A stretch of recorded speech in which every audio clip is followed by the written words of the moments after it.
So another response I got when I did my little poll, and it was something that Father David touched on and that I found pretty interesting too, was the fact that as a Catholic, we can find a Catholic church anywhere, and so that makes us pretty blessed. But this friend of mine said, yes, I really like churches in different places. Even with different languages, you can usually catch on.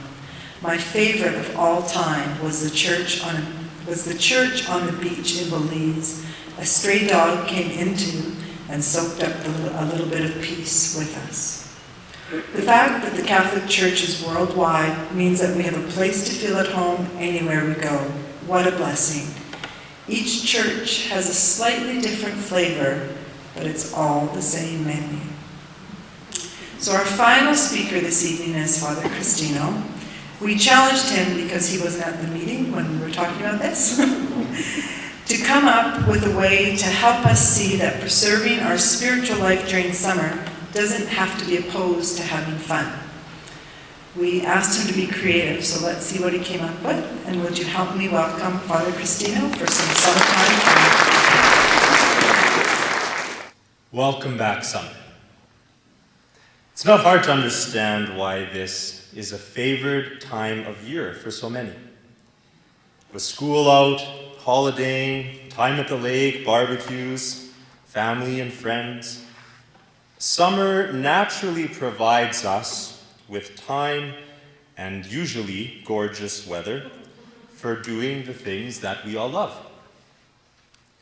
Being that there is so much extra time on our hands, there can also be a tendency to do less than usual, simply because we are so busy the whole rest of the year. Understandably, we grow tired, and for at least some of the summer, we would prefer to be like our vegetable gardens, to just sit there and be alive. In a Calvin and Hobbes comic strip, Calvin delightfully exclaims that the great thing about summer days is that they compel us to do something, to which Hobbes replies, even if that's nothing. And Calvin agrees, especially if that's nothing. Summer often gives us more time to do lots of nothing. And while that can be acceptable in moderation, and indeed even necessary to an extent, what will become of our spiritual lives over the summer if we treat them the same way as everything else? There is a great campaign put on by the Knights of Columbus every year in December called Keep Christ in Christmas. You may have seen the car magnets on some bumpers. Perhaps we can ask ourselves then, how can I keep Christ in summer? I suspect that Christians would never want to expel Christ from summer, but there is a deadly combination of factors during these majestic months which often result in not the expulsion of our Lord, but the evaporation of his presence from our minds. Before we treat this problem, however, we must accurately diagnose what it is. First of all, as Hobbes so aptly put it, part of what seems great about summer is doing nothing. It has been said, though, that idleness is the devil's playground. Despite what we might assume about being busy, oftentimes it is our busyness that keeps us on track and disciplined with the use of our time, as it is our most precious commodity. Losing or temporarily suspending our accustomed routines often comes at the cost of losing altogether, or at least suspending, the time we would normally dedicate to prayer. Secondly, with time to kill, and from a more relaxed frame of mind, our wills are drawn towards things we enjoy but are rarely free to do. This results in becoming distracted, if even by good things. Whether we mean to or not, if we get in the habit during the summer months of putting the usual on hold in favor of taking up more new and exciting things, fervent prayer and spiritual reading are not likely to rank high on the list of new and exciting. And finally, the most likely source of disruption to our spiritual lives over the summer is the practical matter of travel. Getting away on holidays is truly an important element in recharging the proverbial old battery. We need not imagine that preserving our spiritual lives over the summer demands sacrificing time for travel.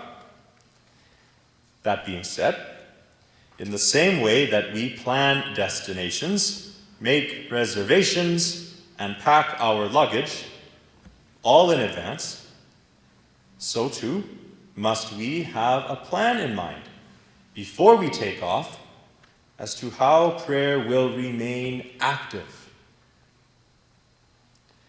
As with everything in our faith, we must nestle ourselves somewhere in between changing nothing during the summer or dropping everything. And for each of the three obstacles I have observed, perseverance over the summer will require three general dispositions to help us in the battle. In response to the temptation towards busying ourselves with plenty of nothing, we quite simply must reject such an attitude. An authentic definition of leisure does not equate to doing nothing. Rather, since ancient times, leisure implied doing something which was distinct from purely material gain. In other words, it was enjoyable in itself, something uniquely human. Dr. Jeff Myris says, in leisure, we focus not on utility, but on being. We nourish our sense of wonder, enter into relationships, and so become whole.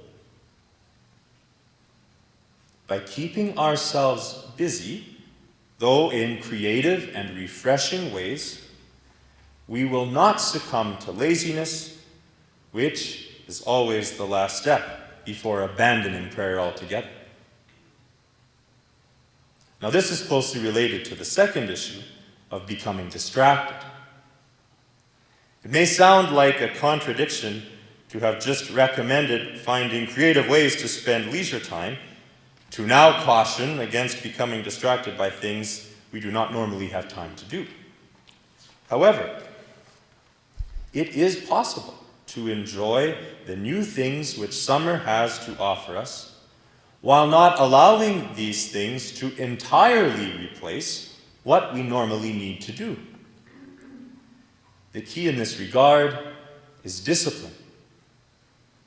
We will never get to heaven if we take a holiday from discipline, including during summer. When it comes to prayer and acts of piety, they will simply need to be scheduled before the vast array of summer opportunities fill our plates. And last but not least, we must address taking holidays without them turning into a vacation from our relationship with God. Traveling invariably puts us in new circumstances and schedules, sometimes even different time zones and cultures. As a result, making sure that our regularly scheduled prayer still happens can be a problem. The only solution is to know in advance how we plan on doing this successfully. Most importantly, if we travel over a weekend, we need to take the initiative of seeing how we will attend the Holy Mass on Sunday. It is conceivable that in some instances this would be impossible, but it should never prove such due to a lack of effort or forethought. You may remember Anita Bryant, who famously used to say in her Minute Maid commercials, "A day without orange juice is a day without sunshine." If a day without an incredibly delicious beverage is like a day shrouded in darkness, what more for an entire summer lacking conversation with God? This summer, we must resolve to see God not as a competitor with our summer fun. Instead, we must make the words of St. Augustine our own. "You have made us for yourself, O Lord, and our hearts are restless until they rest in you." If we take our rest this summer in the Sacred Heart of Christ, we will never have been so rested in all our lives. That is all.